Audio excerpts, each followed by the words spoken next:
Mesdames, Mesdemoiselles, Messieurs, bonsoir. Heureux de vous retrouver sur BDM TV à l'occasion de la fête nationale du Bahreïn. Nous sommes ici au pavillon Dauphine à Paris. L'occasion donc de découvrir ce pays, le plus petit pays arabe au monde, avec beaucoup d'interviews, beaucoup d'intervenants. C'est tout de suite maintenant sur BDM TV. Mesdames et Messieurs les sénateurs, Mesdames et Messieurs les députés, Excellences et chers collègues, chers amis, mon épouse et moi-même, vous souhaitons la bienvenue et sommes honorés de vous accueillir ce soir. Je saisis à l'occasion de la célébration de notre fête nationale pour réaffirmer que les réformes annoncées par Sa Majesté le Roi se poursuivent avec une détermination inébranlable pour des objectifs de paix, de démocratie et de vivre ensemble. Je m'appelle David Doyle, je suis le délégué permanent de Saint-Christophe et Nevis aux Antilles anglophones. C'est un pays de 31 300 habitants, d'origine d'Afrique, qui a obtenu leur indépendance en 1983. C'est un pays qui est représenté auprès de l'UNESCO. Je suis également leur consul en France. Donc à ce titre-là, j'essaie donc de promouvoir le pays en tant que destination touristique d'une part, et d'autre part, UNESCO a participé dans les débats avec Bahreïn et les autres 13 pays maintenant, à faire avancer la politique en matière de conservation des sites patrimoine. La question d'éducation est primordiale pour nous tous, y compris Saint-Christophe et Nevis. Car beaucoup de jeunes dans les îles en voie de développement comme Saint-Christophe et Nevis finissent par avoir donc une envie de développer un esprit d'éducation au-delà de la lycée. Donc on travaille très étroitement avec UNESCO en matière de formation professionnelle, au moins l'élaboration de politiques en matière de formation professionnelle, et également de promouvoir donc des sites de patrimoine dont on est très fiers d'avoir une forteresse très importante à Saint-Kitts. Et donc voilà, je suis ici donc pour faire donc avancer en quelque sorte les très bonnes relations qu'on a avec le Bahreïn et comme les autres pays de cette région. Et nous souhaitons développer encore davantage plus que dans l'avenir des relations avec ce pays-là. Je suis, chers amis, conscient que la tâche est difficile et les défis sont nombreux dans notre environnement régional soumis à des bouleversements. Les événements de 2011 nous ont fait prendre conscience de nos faiblesses et de nos lacunes. Nous nous sommes remis en cause dans plusieurs domaines et avions fait le choix de la vérité et de dire au monde entier ce qu'il n'allait pas chez nous. Vous voyez une avancée concrète? Oui, bien sûr. De toute façon, il y a une avancée un peu partout, mais en même temps, il y a un recul, c'est-à-dire qu'il y a une espèce de paradoxe. C'est-à-dire C'est-à-dire qu'il y a quand même des tensions dans cette zone. Donc, ah oui, forcément, voilà. Depuis début 2011. Voilà, ça, c'est pas forcément sur les femmes. Non, mais les femmes en pâtissent, donc c'est pas... Mais bon, ceci dit, ce soir, c'est un peu la fête. Oui, c'est la fête et l'engagement pour un avenir meilleur. Voilà, surtout. Donc, en espérant que 2013 soit une bonne année pour toutes les femmes du monde déjà. Et d'apaisement. Et d'apaisement et de paix générale. Il était nécessaire d'apporter des réformes, tant sur le plan politique et institutionnel qu'économique et judiciaire. Nous menons de front ces réformes avec la poursuite du dialogue. C'est ce que Son Altesse, le prince héritier, a affirmé au cours de son intervention à la conférence sur le dialogue de Manama, organisée du 7 au 9 de ce mois par l'Institut international des études stratégiques. Il a déclaré qu'il n'était pas le prince des sunnites ni des chiites, mais celui de tous les Bahreïniens, et a invité de nouveau l'opposition au dialogue. Pour ma part, le royaume se trouve être dans une phase de son histoire qui interpelle la conscience de chaque citoyen, qu'elle soit sunnite ou chiite. C'est à juste titre que j'ai salué le surplus de premier rassemblement pour l'unité nationale, rempart contre la division de pays. Aujourd'hui, cet élan, je le fais mien. Je le fais mien et lance un appel à mon tour pour la sauvegarde de l'unité nationale. Loin de moi l'idée de remettre en cause certaines aspirations légitimes, bien au contraire, toute opposition, quant à elle, quand elle est constructive, sert à la démocratie. Je m'insurge plutôt contre les moyens utilisés et à la violence les caractérisant, et contre également les véritables visées d'un dialogue, d'une idéologie extrémiste qui se cache derrière ces appels au changement. Je suis très sceptique sur cette approche. Pourquoi faut-il cette étape avec son lot de violence? Je pense qu'il faut donner de temps au temps et avancer par étapes. C'est avec ce processus que nous avons adopté en inscrivant nos réformes dans la durée. C'est l'occasion de venir dire à l'ambassadeur à quel point on a l'occasion, à cause des multiples révolutions arabes, d'examiner la situation dans les pays, de voir la difficulté particulière du Bahreïn, je vais dire à la frontière de l'Iran, et donc l'extrême importance d'avoir une attitude de réforme, comme il a réexpliqué, de dialogue, mais aussi de faire en sorte que la stabilité du Bahreïn soit garantie. Et donc, il faut réformer, mais à condition que les réformes gardent l'équilibre de cette zone. La Belgique le connaît très bien parce que nous avons la même chose, en fait, entre deux communautés. Pas trois, pas quatre, deux. À ce moment-là, c'est très difficile. Les forces de police doivent être mixtes. Mais quand on s'adresse à une des communautés, il faut pouvoir leur parler avec des gens qui sont en fonction hiérarchique de leur origine. Et c'est extrêmement important. Les Flamands n'acceptaient pas des policiers francophones, n'acceptent toujours pas. Et c'est la même chose dans l'armée. Donc ce sont des réformes simples qui répondent aux objectifs en fait de droits de l'homme, mais surtout de respect des ethnies sans modifier le système. Car le Bahreïn est une monarchie, doit rester une monarchie, mais peut évoluer vers une monarchie constitutionnelle.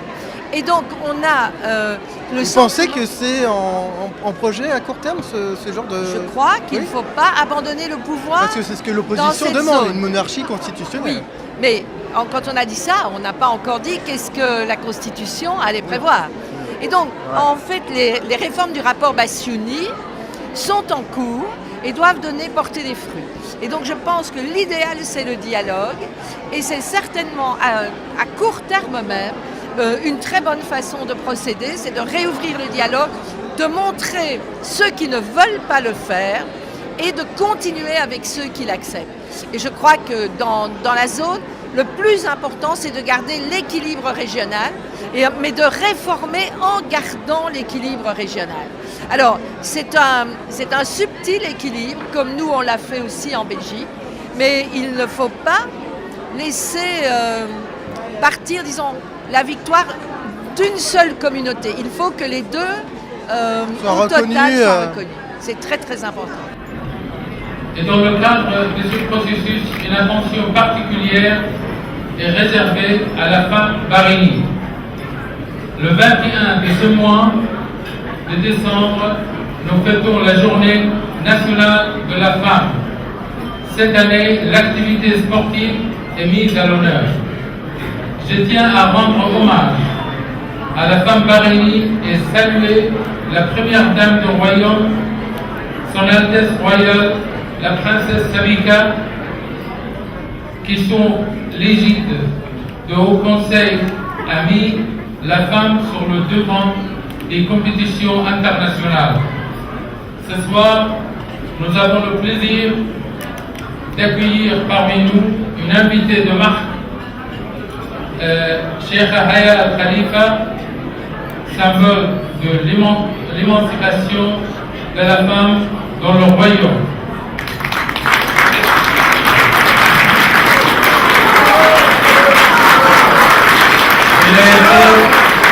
Elle a été la première femme arabe à présider le 61e session de l'Assemblée générale des Nations Unies en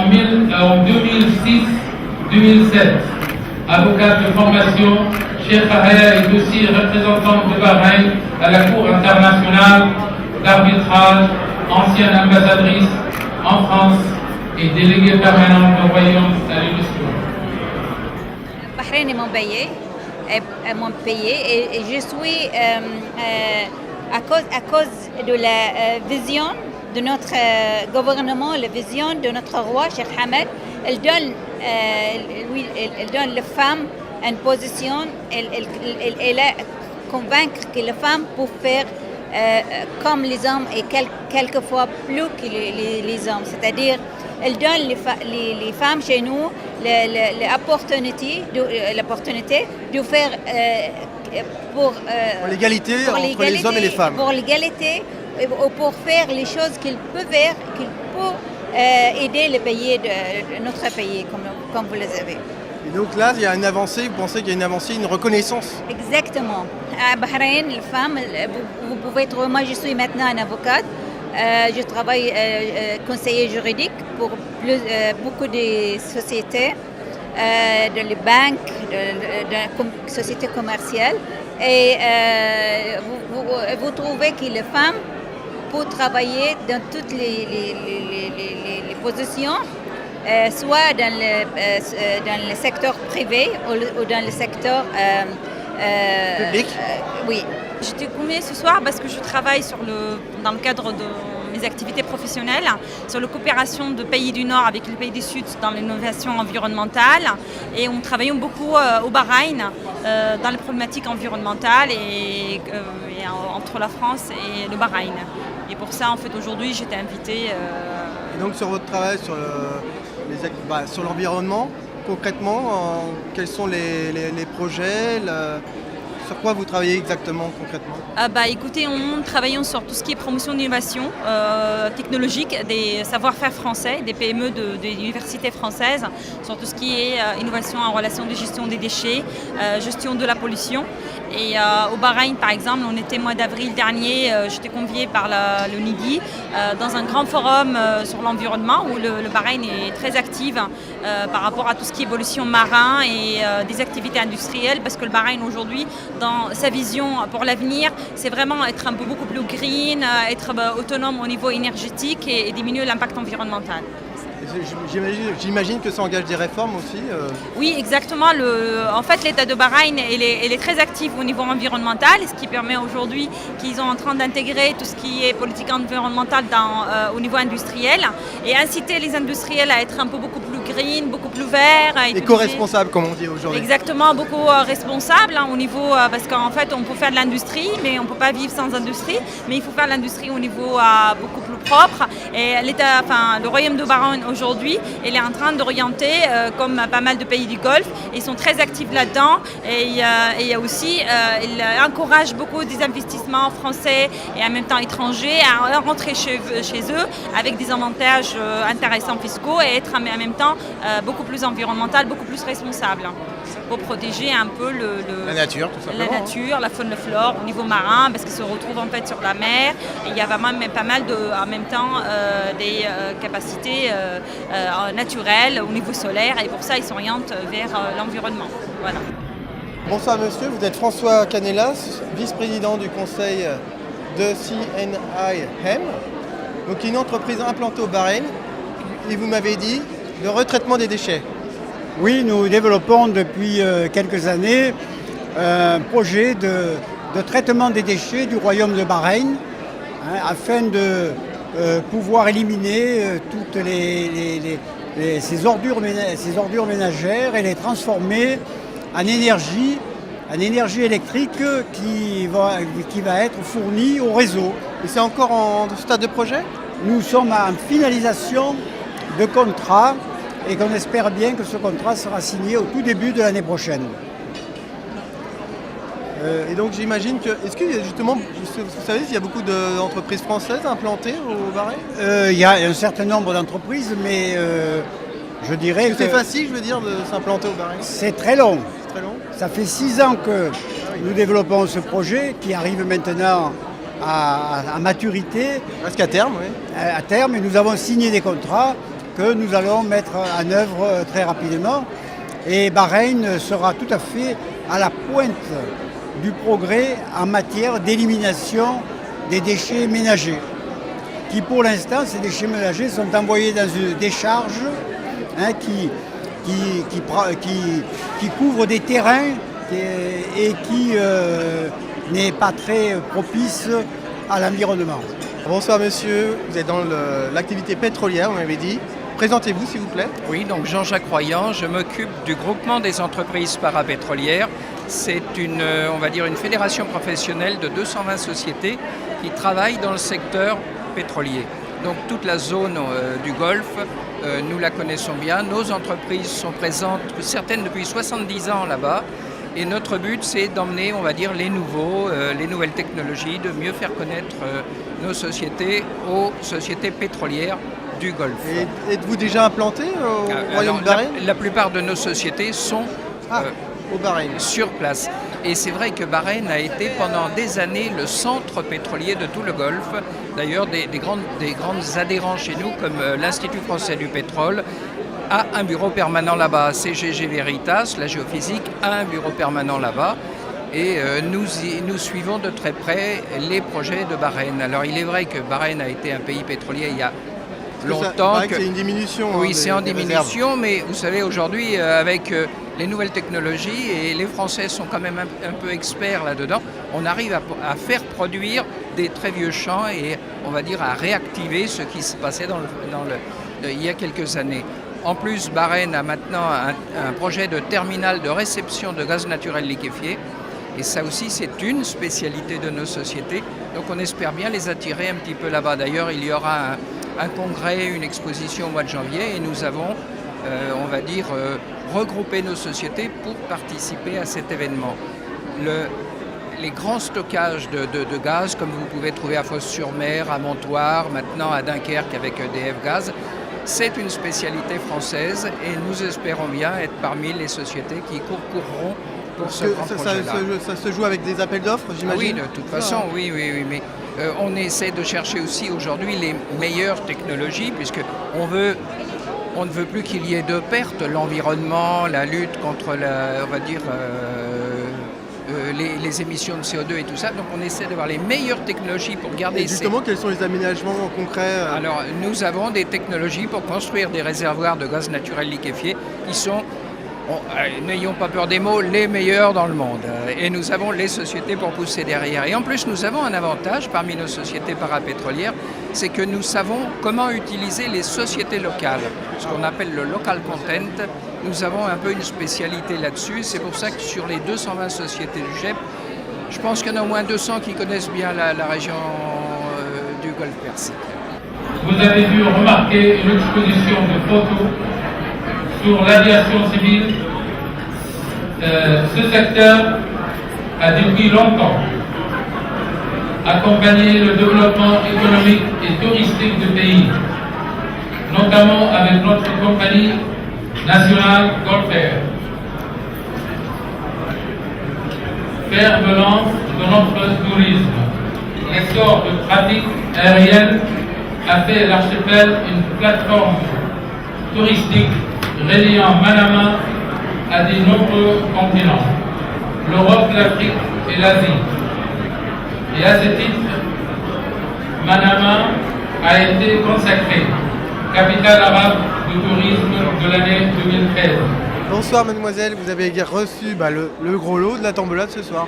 Voilà, c'est ça. Je suis extrêmement contente et vraiment c'est la première fois en plus que je gagne quelque chose d'aussi important. Et voilà, je voulais remercier énormément l'ambassadeur de Bahreïn. Comment trouvez-vous la soirée? C'est génial, c'est exceptionnel. Le cadre est magnifique, l'accueil aussi très chaleureux, vraiment très sympa. L'année 2012 est sur le point de s'achever. Je souhaite à chacune et à chacun d'entre vous une bonne année 2013 et espère qu'elle sera synonyme de joie avec vos proches. J'ose espérer que cet anniversaire sera l'occasion pour tous les Bahreïnis de se rappeler des valeurs qui font du royaume une terre d'accueil ouverte, tolérante et multiconfessionnelle. Vive le royaume du Bahreïn, vive la République française, vive l'amitié France-Bahreïn. Je vous remercie.